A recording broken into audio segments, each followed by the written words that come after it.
Bonsoir, Ferme ta gueule. Aujourd'hui, nous allons parler de la collaboration entre vidéastes. On va voir si cela est intéressant encore à l'heure actuelle et la face sombre de celle-ci. Nous allons également parler de l'affaire GameIS13 et Dailymotion qui s'est passée très récemment, qui pour moi est un exemple parfait de ce qui se cache derrière tout ça. Déjà, parlons de la collaboration en elle-même. Elle apporte quoi concrètement aux deux vidéastes? En premier lieu, on peut parler de la visibilité. Disons que ce n'est pas négligeable aujourd'hui sur YouTube. En deuxième lieu, on va parler des opérations sponsorisées plus importantes, vu que deux vidéastes sont présents dans la même vidéo. Cela permet de viser deux communautés proches ou totalement différentes. Les marques aiment bien ça, malgré le fait que ça se passe rarement. On va en voir les causes juste après. Pour certains, le monde de YouTube est tout beau tout rose, mais détrompez-vous, ça ne se passe pas du tout comme ça. On va prendre l'exemple chez les youtubeuses, plus particulièrement Make-up. Je vais surtout prendre l'exemple de la chaîne Rose Carpet, où il y a eu pas mal de youtubeuses, influenceuses, qui se sont réunies pour en faire des vidéos, avec des invités, etc. Enfin bref, le must pour le public qui le regarde sur leur chaîne respective. Pendant le tournage, tout se passe bien, mais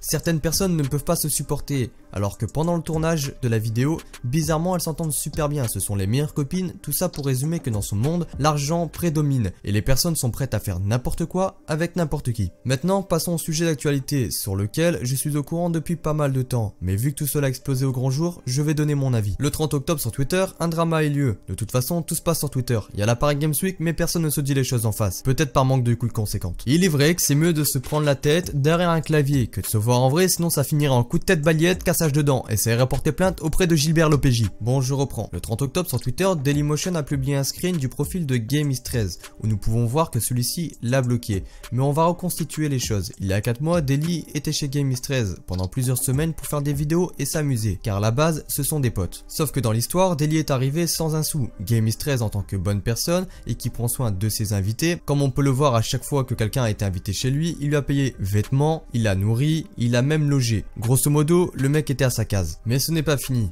GameIS13, beaucoup trop gentil, l'a présenté à un bon producteur musical du nom de BY. Malgré cette opportunité, Daily a toujours été flemmard et n'a donc pas continué à travailler. Nous avons l'habitude, nous connaissons le personnage, absent pendant des mois sur YouTube et les réseaux sociaux, il revient pour dire qu'il est de retour et une semaine après, plus rien. Daily a fait comprendre à GameIS13 qu'il devait rentrer chez lui, mais en réalité, il est parti faire une OP sponsor à Londres pour la société Nerf.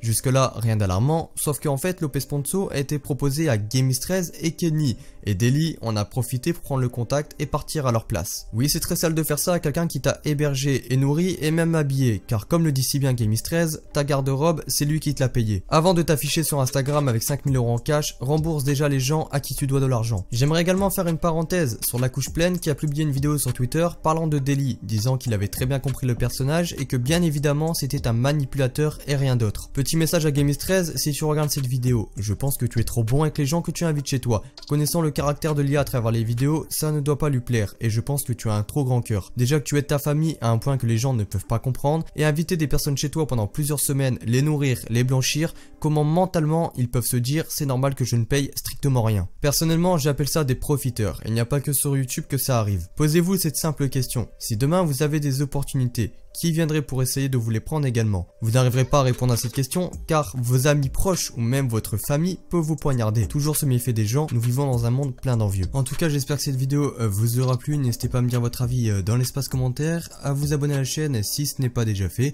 Lâchez un petit like pour nous soutenir. Allez, à la prochaine pour une nouvelle vidéo.